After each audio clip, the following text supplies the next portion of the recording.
It'd be difficult to find two more successful and enduring women in rock and roll than Stevie Nicks and Chrissie Hynde, or two more different. For those of you from another planet or another time, Stevie made her fame in the group Fleetwood Mac, Chrissie in The Pretenders. Now, to the surprise of many, including themselves, they've teamed up and hit the road. And already they're proving opposites really do attract. But as Liz Hayes found out, Stevie and Chrissie are also showing the world how wonderful it is to be 60-something-year-old women making a lot of noise.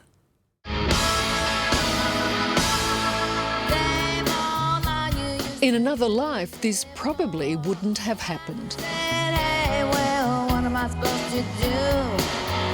Stevie Nicks, the sweet, mystical frontwoman of Fleetwood Mac,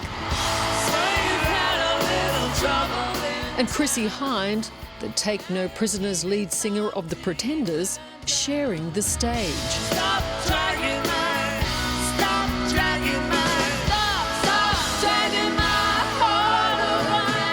They couldn't be more different if they tried. How did the two of you make this happen? Divine intervention. It was divine intervention. But incredibly, here they are. Look at her little tiny hands. Have you ever seen anything like it? I know one person that has tiny hands like that. Together, She was a good friend before she was even a good friend. touring the world. I can be really pretty scary. Maybe too, though. It's like,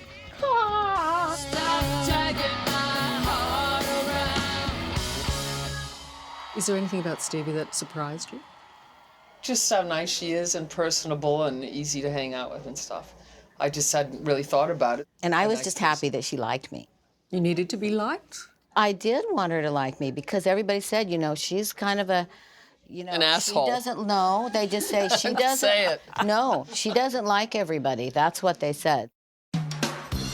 Marcus, nice handshake.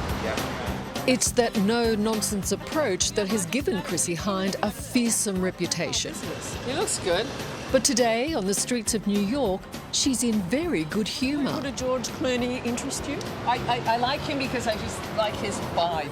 and somewhat reflective about her life. The point you're saying is you're alone and you're pretty happy about it.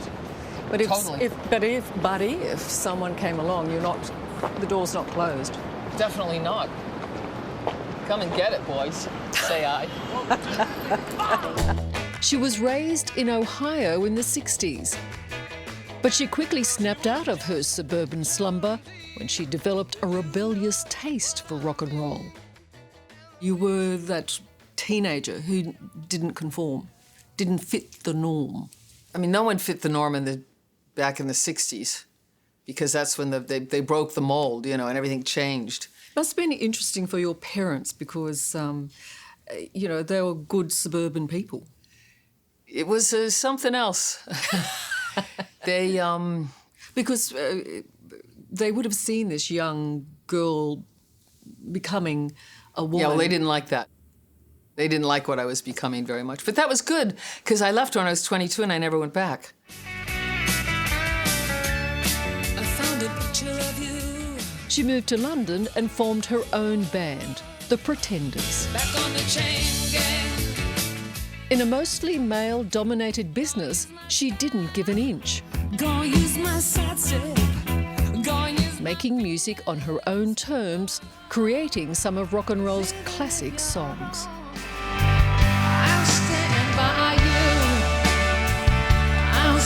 But despite her success, she remains rebellious and virtually contemptuous of her accolades, including her place in the Rock and Roll Hall of Fame. Being inducted into the Rock and Roll Hall of Fame didn't mean much to you. I think it's nothing to do with rock and roll. It was set up by people who wanted to be in a Hall of Fame. I don't think it's an accolade or an honor. I think it's completely phony, and I find it embarrassing. And if anywhere you see my name, if it ever says my name and it says rock and roll, that's because I didn't get there first and say, take that out. So in essence, you're talking about bullshit. You know, some people like that kind of thing. Let the pop stars have it. Let them shake, you know, hold their little statues up and cry and thank God for their statue. You know, let them have it. But it's not us. Well, it's hard to As one of the biggest names in music, Stevie Nicks has plenty of accolades. It seems she was always destined to be a star. At high school, she teamed up with fellow student Lindsey Buckingham. But their romantic and musical partnership was constantly challenged as they struggled to make their way. What in the world do I think that Lindsey Buckingham's going to do? What kind of job's he going to get? There is not a job out there for him. You knew then. I think he was absolutely useless. So, and I said, that's all right, because you know what? You, Mr. Useless, can stay home and work on our music all day long, and then when I get home, I'll cook dinner, and then we'll start at 9, and then we'll sing. But Mr. Useless did get you towards Fleetwood Mac. Absolutely. In 1975, when Buckingham was asked to join Fleetwood Mac, he insisted Stevie join too. Today, Stevie Nicks has achieved with the band and as a solo artist 40 hit songs and sales of more than 140 million albums. It's an extraordinary career, but one that almost ended because of her addiction to cocaine. When you look back now, though, are you shocked at how great a grip it had? I'm shocked that anything could have that much of a grip. And what really happened with it was this really nice doctor looked at my nose and said, "You have a very large hole in your nose. It's very dangerously close to your brain. And the next time that you do some cocaine, it could be your last time that you do anything, actually. So you might want to think about that." I saw where you said you've seen pictures of yourself high and it's really unattractive. So unattractive. It's like if I look at videos, and these are like $1 million videos, and I have to sit there and just go, seriously, could you have just laid off the coke for 2 days? If you lost your mind, and that is exactly what cocaine does, you lose your mind. But ironically, it was a prescription drug that almost killed her. A tranquilizer called clonazepam that stole 8 years of her life. In that 8 years, I could have had a baby. I could have had maybe an amazing relationship. Maybe I might have been married. Maybe I could have done another, 2 Fleetwood Mac albums that were really great. Maybe I could have done another 2 or 3 Stevie Nicks albums that were really great. So many things that I could have accomplished during that 8 long years. I accomplished nothing. Devastating. Devastating. So that's my regret. And if I were to see that psychiatrist on the street, I would run towards him and try to kill him.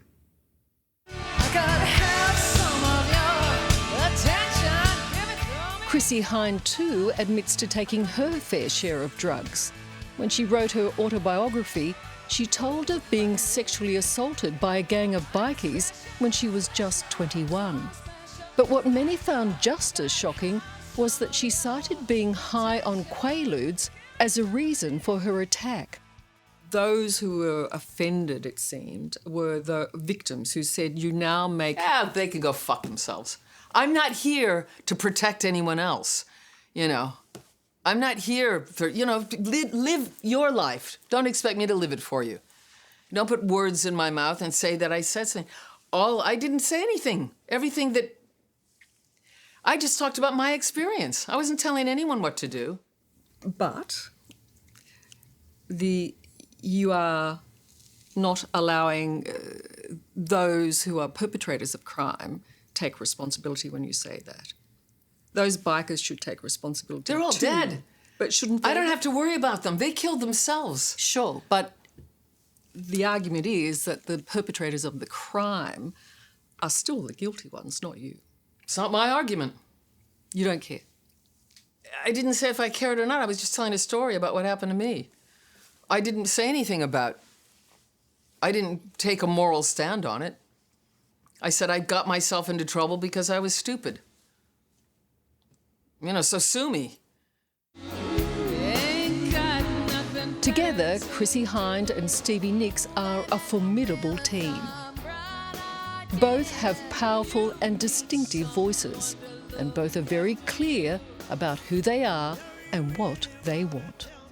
I like the fact that I am mysterious. I don't have a computer. I'm not interested in Facebook, Twitter, Instagram. I don't like that world, so I'm not going to live in it, and I don't live in it. It's hard to think about what you lost. I've seen you described as intense, androgynous, sexy, rebellious, fierce. Are any of those legitimate? Obviously sexy. I don't like being thought of as being fierce. Why not? But you are. Because it's not a very feminine thing, and I don't think it's a nice thing to be. When you talk about being feminine... It's no wonder I'm alone.